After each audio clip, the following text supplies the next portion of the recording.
Buenos días a todos. Entonces vamos al estudio de hoy, la predicación. Estamos estudiando la disciplina en la iglesia, tercera parte. Pido un poco de consideración por mi garganta, entonces no se vayan a dormir por eso, ¿no? La disciplina en la iglesia, tercera parte. Y vamos a Colosenses, capítulo 3, versículo 16. Les invito para que todos estemos allí en Colosenses, capítulo 3, versículo 16.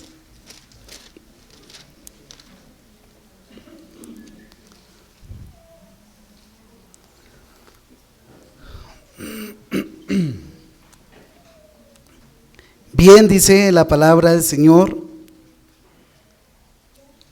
de la siguiente manera: la palabra de Cristo more en abundancia en ustedes, enseñándose y exhortándose unos a otros en toda sabiduría, cantando con gracia en vuestros corazones al Señor con salmos e himnos y cánticos espirituales. Ese es el texto clave que estamos utilizando para llevar el desarrollo de nuestro estudio, la disciplina en la iglesia. Y dice el texto que la palabra, es decir, hay un instrumento que tenemos aquí por delante que ver. La palabra de Cristo habite en abundancia. Es decir, que nosotros debemos darle la primacía a la palabra de Cristo. Debemos tener menos entretenimiento en otras cosas y mayor consagración al estudio de la palabra del Señor. En nuestra iglesia, gracias a Dios, tenemos eso, ¿no? Invitamos constantemente a la gente a que venga a escuchar la palabra de Dios. Para la iglesia local tenemos en los hogares cultos, estudios, enseñanza virtual, personal, discipulado, y ahora un seminario, ¿no? Entonces dice la palabra del Señor con toda sabiduría, y es importante que nosotros nos ahondemos en la sabiduría de Dios. Y cuando nos referimos a la sabiduría de Dios, es que debemos vivir y actuar justa y correctamente conforme a la voluntad de Dios, y no a la sabiduría de los hombres e ideas vanas e inútiles. Pero también dice que debemos amonestarnos unos a otros, ¿cierto? Amonestarnos. Y es de nuestro gozo poder animarnos y cada día exhortándonos también a través de la palabra del Señor. Este texto, como veíamos anteriormente y como repaso, revela entonces que la palabra de Cristo es el instrumento que Él usa a través del Espíritu Santo para formar nuestro carácter santo en todo verdadero creyente. Esto pasa. Mas aún si el creyente se desvía o actúa en contra de ese objetivo, entonces el Señor aplica la disciplina correctiva con el fin de traerlo al camino.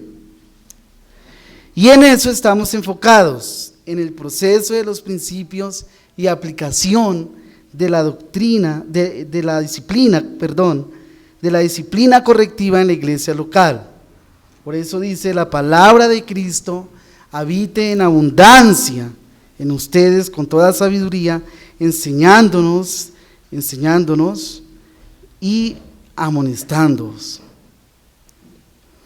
Para desarrollar este tema Sobre la disciplina correctiva iniciamos exponiendo sobre su naturaleza, norma y administración de la disciplina. Decíamos que es una disciplina corporativa y a la vez anterior iniciamos considerando propiedades de ella misma, el propósito, la pureza de la iglesia, honrar a Dios y recuperar al ofensor. La normativa, la regla o marco de referencia está establecida por nuestro Salvador en el Evangelio según San Mateo, capítulo 18, versículos 15 al 17. Más aún que ni Cristo ni los apóstoles han indicado otra forma de acción en procura de corregir las ofensas en la iglesia que no sean las indicadas en este pasaje. Este proceder es universal, o también aplicable tanto a privados como en público, siendo el amor, la bondad, el principio regulador. Entonces vimos en este marco de referencia en el Evangelio según San Mateo capítulo 15, que nos muestra cómo llamar individualmente a la persona, al ofensor, ¿cierto?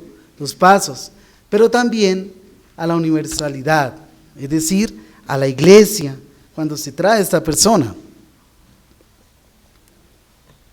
Propiedades de la disciplina corporativa es entonces algo en que debemos enfocarnos hoy. Ya se expuso sobre el propósito y quedamos en la normativa. Luego veremos ofensas que lo demandan. El marco de referencia para continuar, tenemos que retomar entonces este asunto. El espíritu cristiano así lo demanda. En esta parte trataré de ser breve, pues entendemos que la universalidad de la ley reguladora fue debidamente probada. Y aún así añadiremos algo más. Varios textos del Nuevo Testamento añaden a esta confirmación. Vamos seguidamente a Santiago, primero Tito, capítulo 3, versículo 10. Tito 3:10, y luego Santiago 5, 19 al 20, Gálatas 6:1. Voy a tratar de parafrasear estos versículos.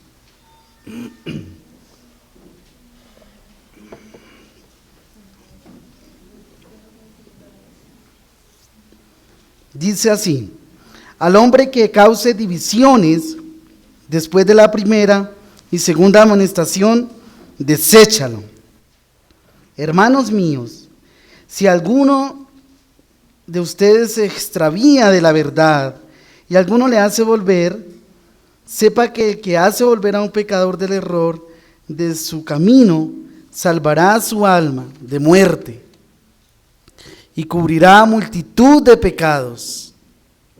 Hermanos, aun si alguno es sorprendido en alguna falta, ustedes que son espirituales, restauralo en espíritu de mansedumbre, mirándote a ti mismo, no sea que tú también seas tentado. En estos pasajes indican con claridad que si un hermano ve a otro en alguna falta o extraviado de la sumisión a Cristo, su deber, ¿cuál es? Sí, amonestarlo en amor y en obediencia al Salvador. Ir a socorrerlo. La razón es sencilla, que todos queremos vivir para Dios. Todos queremos hacer la voluntad de Dios. Entonces, todos necesitamos de todos. Y en cuanto veamos que un hermano está pecando, entonces debemos ayudarle. involucrarnos con este hermano en su asunto y ayudarle. Y esto se trata de una justicia piadosa por las Escrituras. Mateo capítulo 7, versículo 12. Lo tratábamos esta mañana también, ¿no? Por eso, todo cuanto queráis que os hagan los hombres, así también vosotros con ellos, porque esta es la ley y los profetas. Este precepto es el resumen de todos los deberes bíblicos o de amor cristiano. Ponernos en los zapatos del otro, ¿verdad? Y considerar que yo también puedo pecar. Entonces debo estar dispuesto a ayudar a nuestro hermano. Por tanto, aquí se prueba la regla que nos enseña Mateo 18, 15 al 17, como marco de referencia para resolver toda clase de ofensa en la iglesia de Dios. Cristo no dejó otra cosa diferente que esta. Bien, otro asunto. Ofensas que demandan disciplina correctiva. Ofensas que demandan disciplina correctiva. Para ello vamos a tomar Romanos capítulo 14, versículo 1 y primera a los Corintios capítulo 8. Bueno, ya lo habíamos tomado en un momento, pero es importante volver a ello. Y aquí hay una pregunta: ¿qué tipo y grado de ofensa se hace disciplinable entre los miembros de una iglesia que demande la aplicación de esta regla correctiva? Entonces vemos así en las Escrituras: aceptad al que es débil en la fe, pero no para juzgar sus opiniones. El que come, no menosprecia al que no come, y el que no come, no juzgue al que come, porque Dios lo ha aceptado. ¿Quién eres tú para juzgar al criado de otro? Para su propio amo está en pie o cae, y en pie se mantendrá, porque poderoso es el Señor para socorrerlo en pie. En estos casos, queridos hermanos, el consejo sería orar y esperar con paciencia.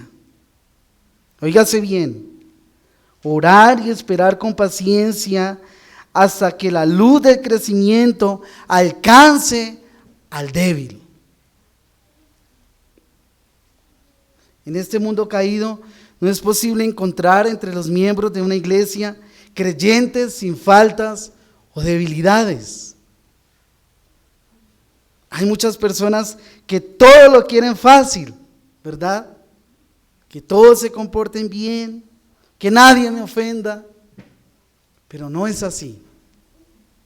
Y Dios no lo ha querido así, porque entonces no estaría en las Escrituras esta norma de referencia para una disciplina, ¿verdad?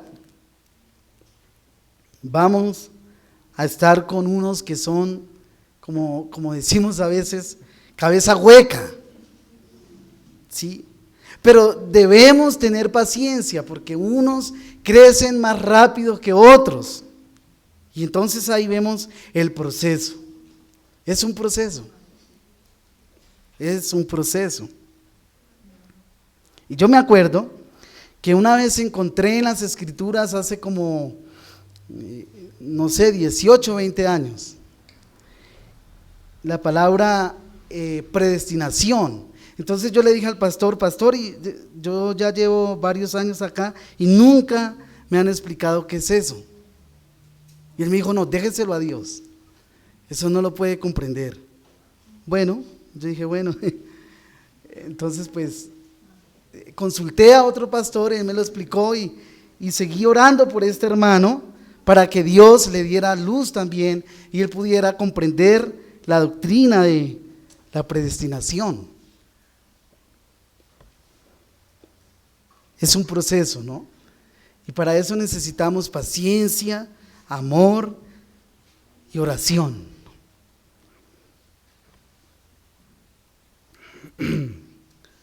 Ahora vamos a ver unos particulares. ¿Por qué debemos ir a unos particulares que la Biblia indica aplicar con corrección cuando aparezcan dentro de una asamblea de creyentes? La primera es las herejías. Tan pronto como una herejía aparezca en la atmósfera de una congregación, hay que salir en contra de ella.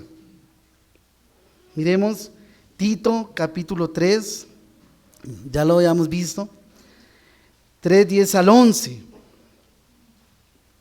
Porque dice que al hombre que cause divisiones después de la primera y segunda amonestación, ¿qué debemos hacer?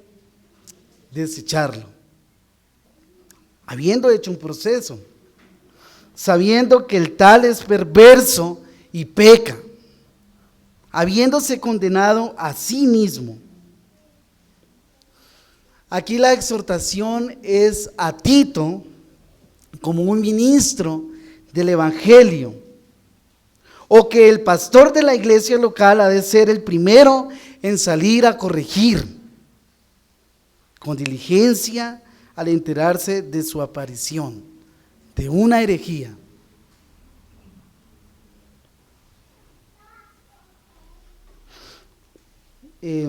Bueno, de pronto usted se pregunta, pero dar una idea o un punto de vista a llegar a una herejía, ¿cuál es la diferencia?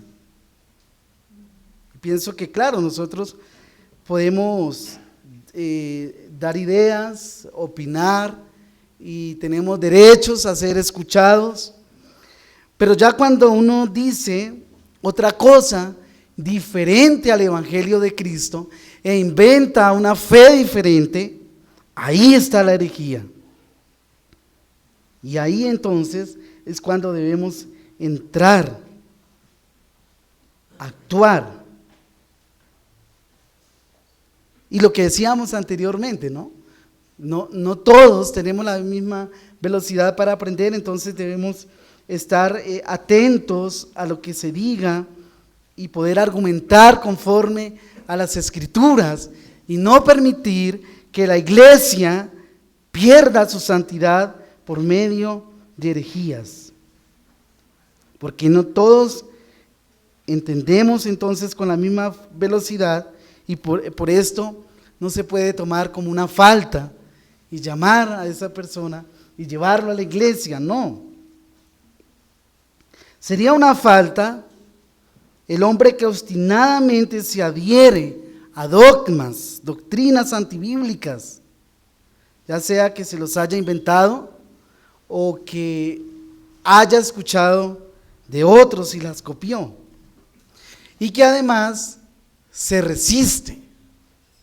O sea, se le dice, oiga, venga, usted está enseñando esto, eso no es así, no es conforme a Cristo, no es conforme a la piedad. Pero él dice, no, es así. Y prefiere morir que cambiar. Morir en su opinión y en su falsa doctrina. Casos así son culpables de herejía. Tales personas no deben ser permitidos como miembros en la iglesia local. Han de ser desechados. Y suena cruel, ¿no? Pero es así como nos manda el Señor a hacer en la normativa de la disciplina. También dice la palabra de Dios a través del lenguaje apostólico contra ellos, así: si alguno enseña una doctrina diferente y no se conforma a las sanas palabras, la de nuestro Señor Jesucristo, y a la doctrina que es conforme a la piedad, está envanecido. Nada sabe y nada entiende, sino que tiene un interés morboso en discusiones y contiendas de palabras, de las cuales nacen envidias, pleitos, blasfemias, malas sospechas y constantes rencillas entre hombres de mente depravada, que están privados de la verdad, que suponen que la piedad es un medio de ganancia. Ojalá que los que os perturban también se mutilaran. Pero tengo unas pocas cosas contra ti, porque tienes ahí a los que mantienen la doctrina de Balaán, que enseñan a Balac a poner tropiezo ante los hijos de Israel, a comer cosas sacrificadas a los ídolos y a cometer actos de inmoralidad. Así tú también tienes algunos que de la misma manera mantienen la doctrina de los nicolaitas. Para los que están tomando apuntes, esto lo encontramos en Primera de Timoteo, capítulo 6, versículos 3 al 5. Gálatas, capítulo 5, versículo 12. Y Apocalipsis, capítulo 2, versículos 14 al 15.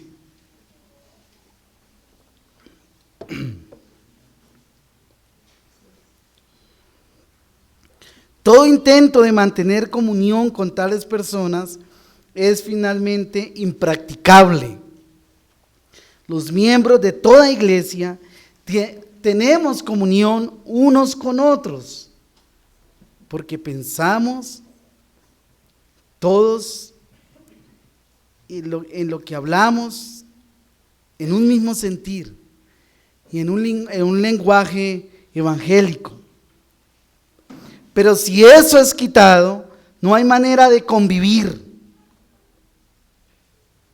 Y vemos personas así, que son, por eso leía un texto acá de la Biblia de las Américas, y se refiere a esas personas que hablan con morbo, o sea, que hablan de una manera que es horrible, por decirlo así.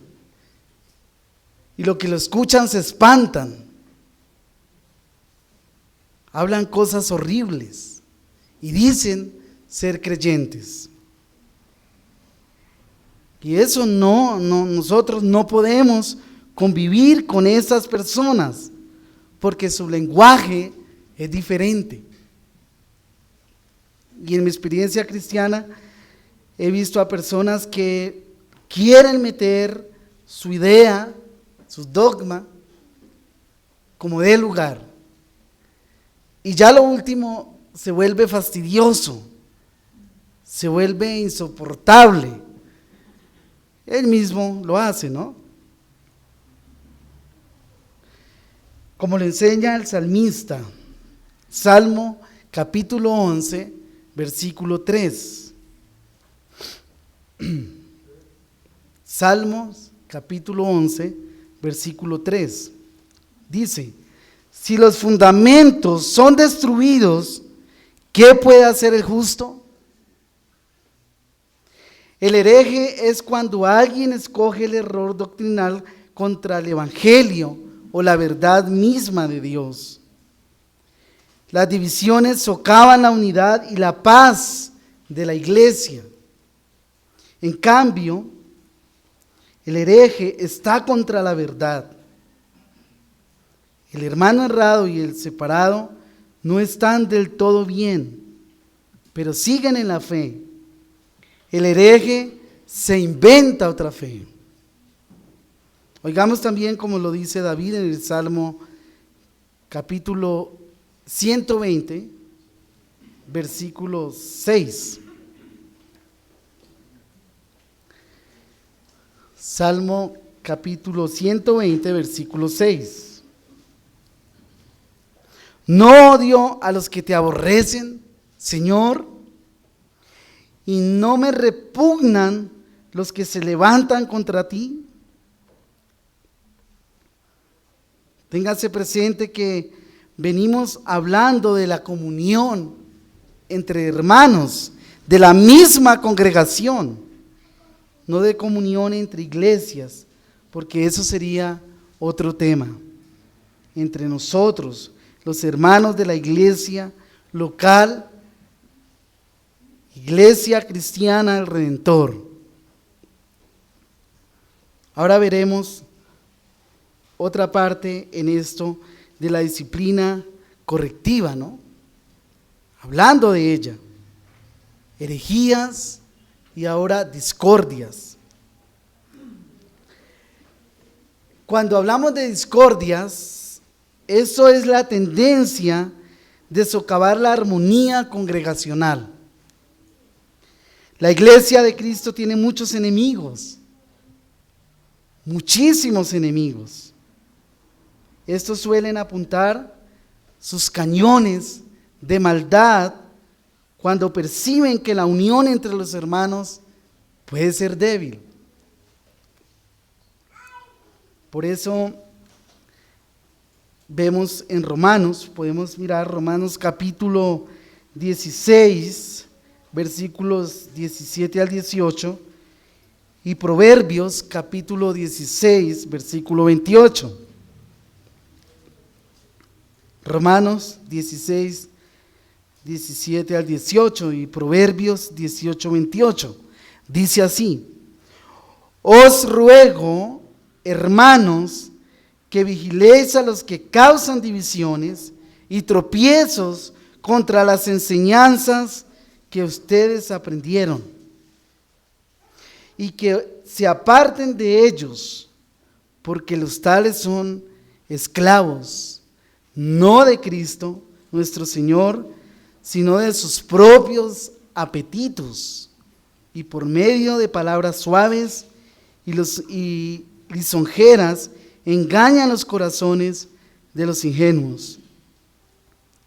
El chismoso separa a los mejores amigos. Tremendas palabras, ¿no? Hay gente que toma un placer maligno en fomentar la discordia y la disensión entre los hermanos. Les fascina formar partido alrededor de su persona o de su líder favorito. Y los tales han de ser reconocidos no como siervos de Cristo, sino como enemigos del Evangelio, de la paz y de la unidad. Y aquí es una realidad.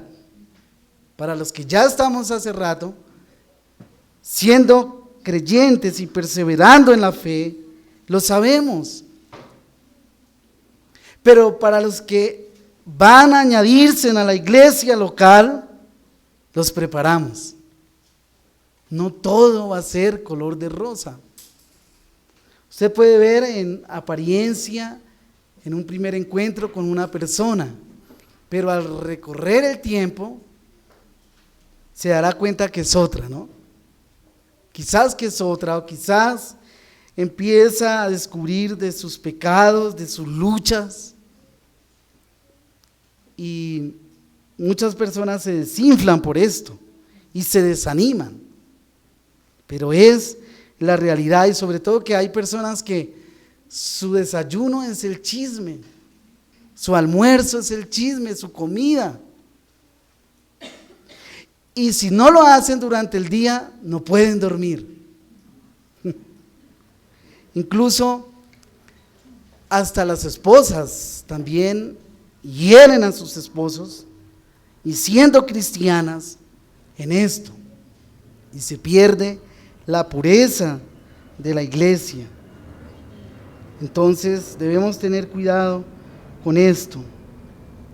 En una iglesia así sería casi imposible disfrutar de una prosperidad espiritual. Sería imposible. Recordemos también el refrán: la unión hace la fuerza. Pero estos estarían en contra de ese noble fin, ya que son esclavos del enemigo, cuyo lema es: divide y vencerás.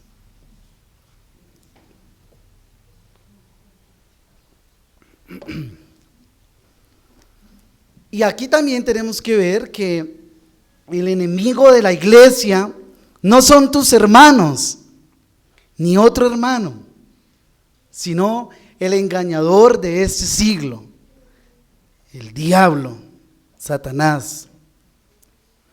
Es pertinente tener claro que una cosa es de diferencia de opiniones y otra muy distinta es sembrar discordias. Es nuestro derecho, como decíamos también anteriormente, expresar nuestra opinión. Si diferenciamos, disentimos de lo que el otro piensa sobre un caso particular y sobre la interpretación de un texto, sobre una doctrina. Una cosa es opinar y otra es oponerse y sembrar de manera sigilosa opiniones sobre cosas de esta vida. Y un caso de esto lo ilustra. Miremos en el Evangelio según San Mateo capítulo 13, versículo 25. Evangelio según San Mateo capítulo 13, versículo 25. Dice así: mientras los hombres dormían, vino su enemigo y sembró cizaña entre el trigo y se fue.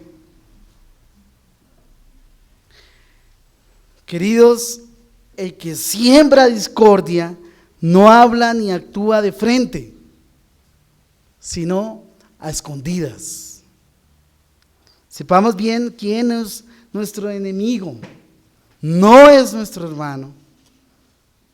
Y aquí cabe el refrán que dice: no gastes tu pólvora en garza.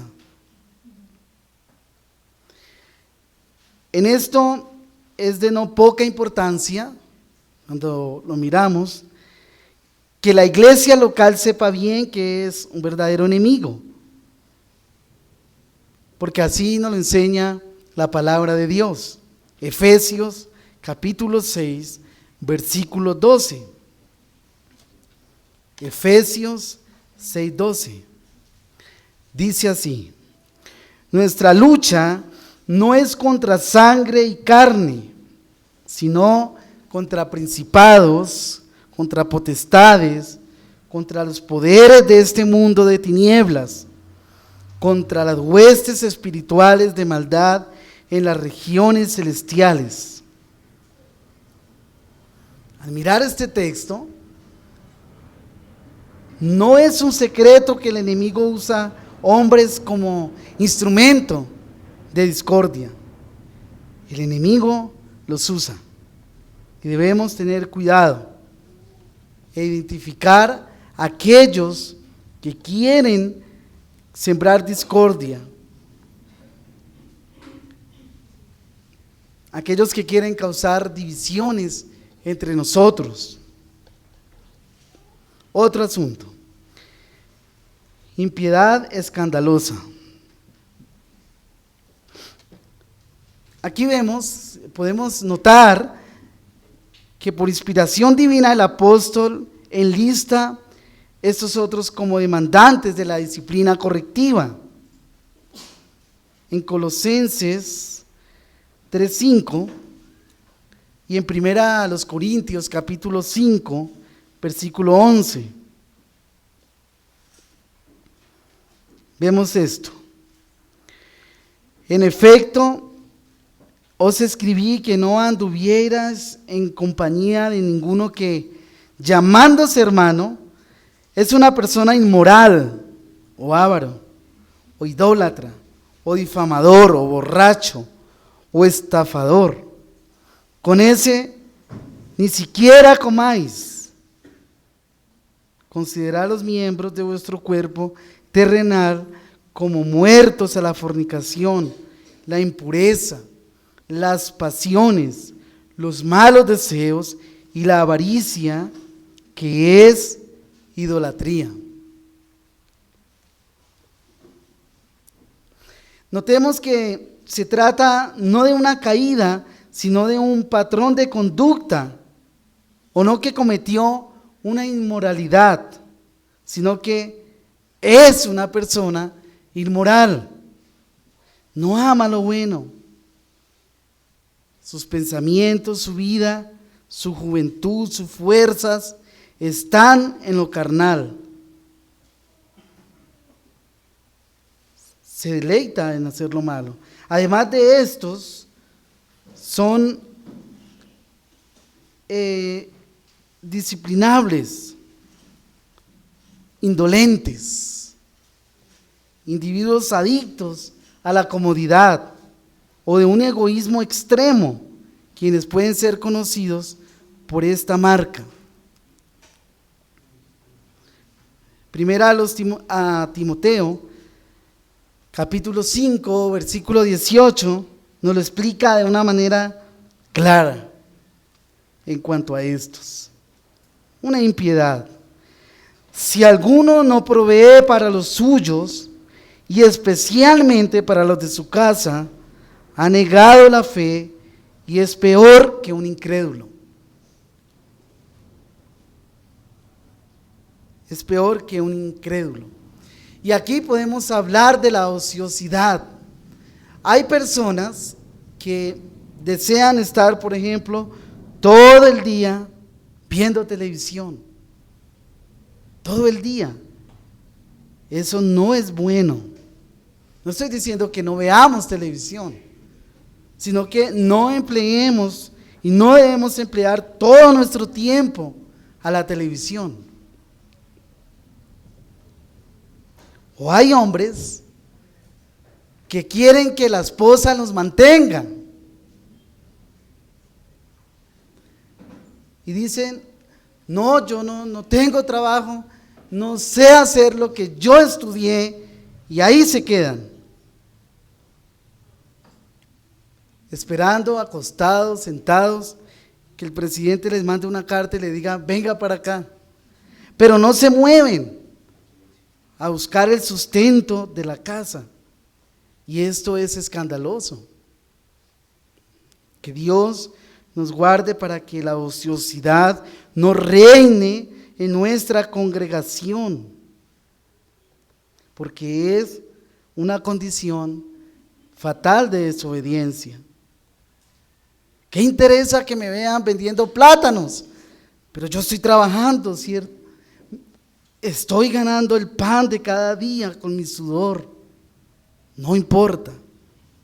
Pero estoy haciendo la voluntad de Dios. Estos ociosos no piensan así. Y por eso el apóstol Pablo más adelante advierte al joven Timoteo sobre estos y dice, estas también aprendan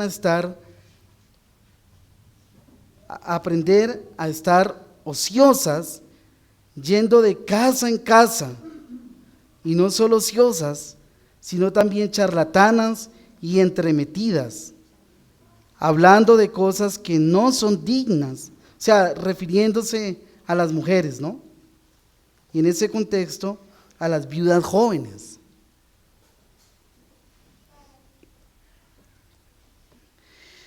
Entonces acá es exhortado Timoteo como un ministro, o que los pastores han de tomar la iniciativa cuando se vea un caso escandaloso de estos. Otra situación, a disciplina correctiva o merecedores de reprensión pública, es dicha de la siguiente manera: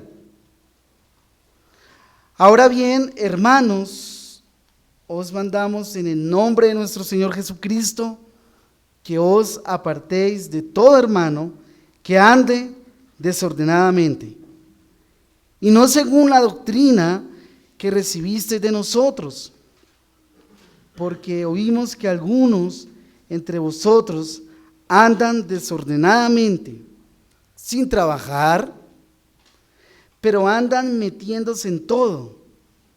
A tales personas les ordenamos y exhortamos en el Señor Jesucristo que trabajando tranquilamente coman su propio pan.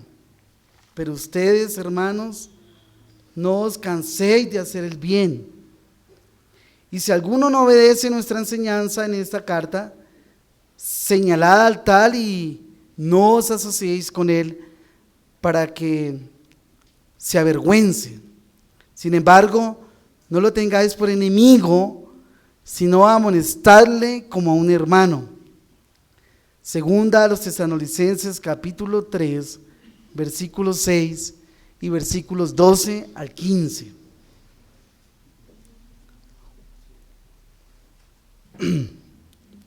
¿Qué vimos hoy? Vamos a hacer un pequeño resumen.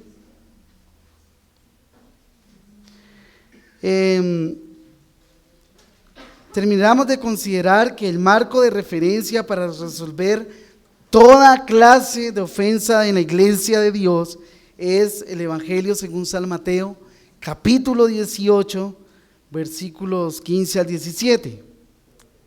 Y también se explicó así: ofensas que demandan disciplina o particulares con que la Biblia indica aplicar corrección, como herejías, sembrar discordia e impiedad escandalosa. Un ministro americano resumió la palabra de disciplina de la siguiente manera: la ley de la disciplina correctiva fue diseñada por causa de pecados, errores u ofensas, tan malignos en su naturaleza y tendencia que no pueden ser tolerados sin poner en peligro la pureza, la armonía y la eficiencia de la iglesia donde se encuentran.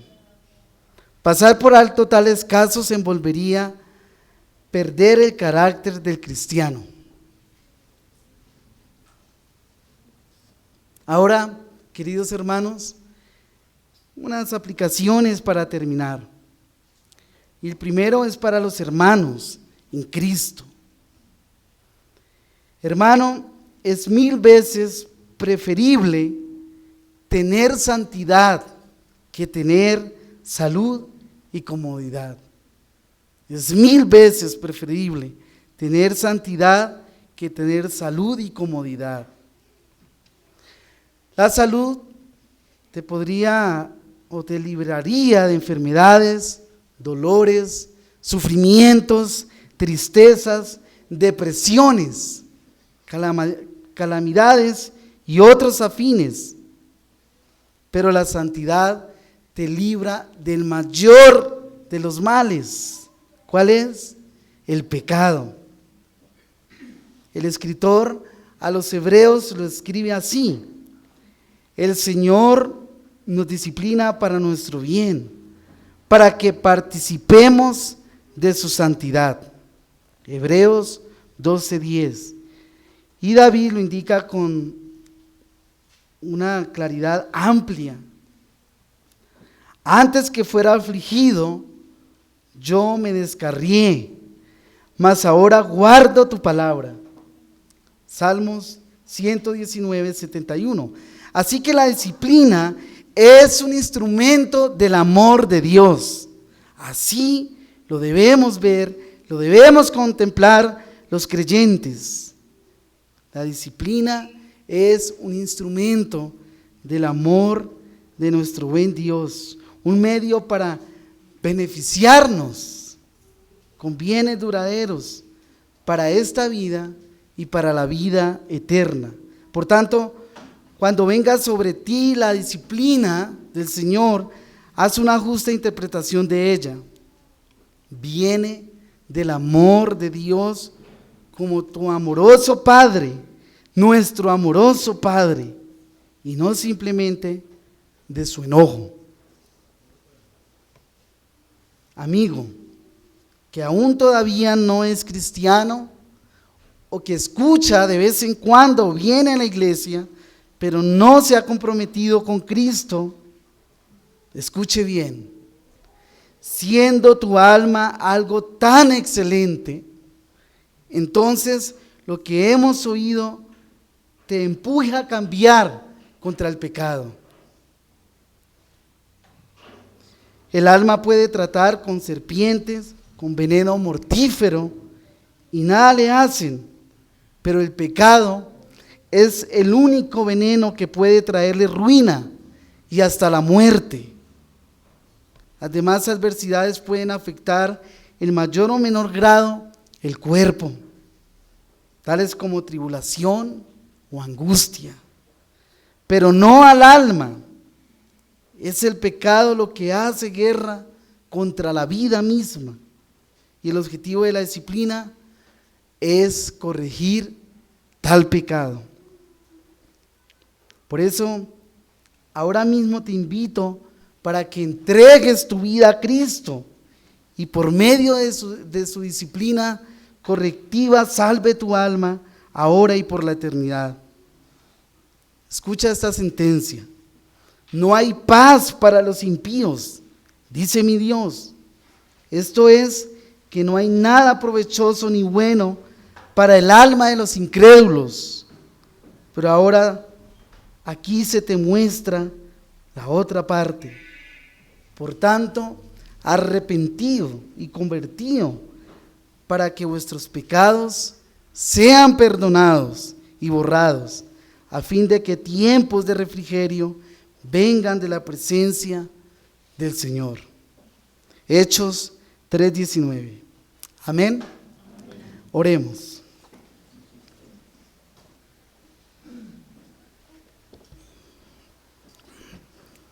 Señor, Dios y buen Salvador, te damos muchas gracias por permitir que hayamos disfrutado de tu palabra en este día.